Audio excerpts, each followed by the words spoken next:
This is the State of the Saints podcast. My name is TJ Jones.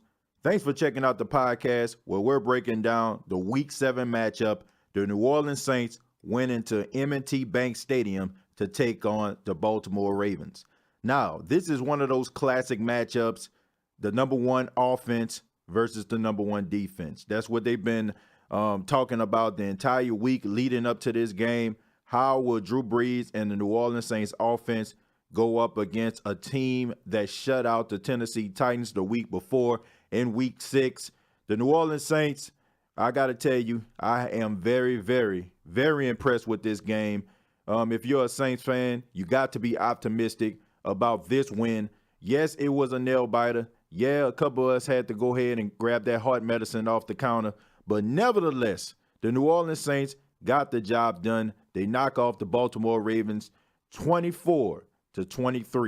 Drew Brees, 22 of 30 for 212 yards and 2 touchdowns. And he also threw his 500 career touchdown. Brees to the line. Brees, end zone. He hit it. 500 career touchdown passes. The NFL's all-time passing yardage leader moves into elite company even further. That's right, 500 career touchdowns for Drew Brees. The great quarterback just continues to add to his legacy in New Orleans as well as the NFL. And you have to say that the New Orleans Saints may have got a little break from a very, very accurate kicker named Justin Tucker. Justin Tucker. Are you kidding me?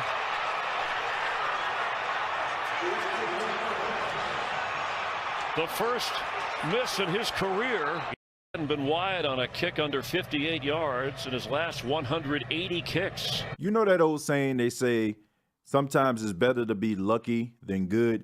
And the Saints got a little bit of the luck on their side. After the game, Sean Payton and Drew Brees talked to the media about the Saints' 24-23 victory over the Baltimore Ravens. Listen, that's a significant milestone. But it's, if you just focus on winning football games and, just keep it very focused, then I think those things just, they tend to happen. I mean, I will forever be grateful for the opportunities I've had in the NFL to play this game, to play on the teams that I have had the chance to play on, the teammates, the coaches. They're the ones who have made this so rewarding. Obviously a hard-fought win. Two good football teams. I felt situationally that game was going to be back and forth, third down, red area. Thought we did a real good job in the kicking game, creating some field position. There were so many different elements to the game that's kind of running through my mind. We weren't going to go through what we just saw last week in Tennessee. I know that was the plan. We weren't going to drop back and get sacked 11 times. No, I'm just saying we were going to be smart with the running game. When you look at teams that are, you have to feel like 3.5 yards sometimes is a good play. And I thought, I know what our totals were, but clearly, we had a lot of rushing attempts. We won the rushing battle, and we thought that was important. I thought we ran the ball good against that front. Very good. Make no mistake about it.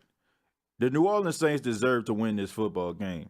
And I'm not even saying that as a homer and just because I do a podcast entitled The State of the Saints Podcast. I took off my New Orleans Saints team bias when I decided to do this show because I didn't want to look through the eyes of a fan. I want to be very, very optimistic about the Saints, of course, because I want my home team to win. But also, I wanted to break it down and be as honest as I possibly can. And looking at this game from start to finish, I have to say that the New Orleans Saints deserve to win this football game. They owned the time of possession. Just think about the first drive of the game. They went 20 plays. But of course, I know a lot of people are probably saying to themselves, well, TJ, the Saints, they didn't score on that drive. Yeah, but they took so much time off the clock. They took almost over 8 minutes off the clock, man. And even though they didn't get any points from it, it's basically equivalent to a punt because even though they didn't score, the Baltimore Ravens got the ball back around the 10-yard line. The Saints understood who they were playing against. They understood that even though they weren't playing against the 85 Bears, this was by far one of the most stout defenses that they were going to play all season long. And Sean Payton didn't try to go into this game trying to, say, oh, I'm the best offense in the league. No, he understood that. He understood that Drew Brees was going to have to dink and dunk the ball downfield. He understood that they were going to have to run the football. This was by far one of the most complete games that the New Orleans Saints have played all season. And not to mention, you got to be proud as a Saints fan to know that the New Orleans Saints can overcome adversity. If you didn't notice, the Baltimore Ravens did not allow a second half touchdown. The Baltimore Ravens didn't allow a team to score, period. And the Saints not only came back in this game, but they scored 17 points on a team that stingy. You have to be impressed. That is one of the reasons why I say that Drew Brees should be the front runner for MVP this season. He has 13 touchdowns without a single interception. And not to mention, he just went up against the best defense in the National Football League. Now, forget about all of this stuff. I know the world is so fascinated and they're so in love with Patrick Mahomes. Oh, he throws the ball downfield. It's effortless. He throws it like a baseball player. He's so accurate. Look how he throws on the run. Man, forget all that. Drew Brees is playing at the highest level you can possibly play. And I hope that the NFL does this man justice. Now, if Drew Brees just so happened to kind of fall off a little bit and Patrick Mahomes, just goes leaps and bounds ahead of Drew Brees, then fine. Give him the MVP trophy. But I have watched every single game that Drew Brees has played, and I have watched every single game that Patrick Mahomes has played, and nothing about Patrick Mahomes is telling me that he is a better quarterback and playing at a higher level this season than Drew Brees. That's just me. But back to this game. Let's talk about the Saints defense. The Saints defense did an outstanding job. Yes, they gave up a last-minute touchdown to John Brown, Joe Flacco to John Brown in the back of the end zone. That looked like that was some kind of miscommunication.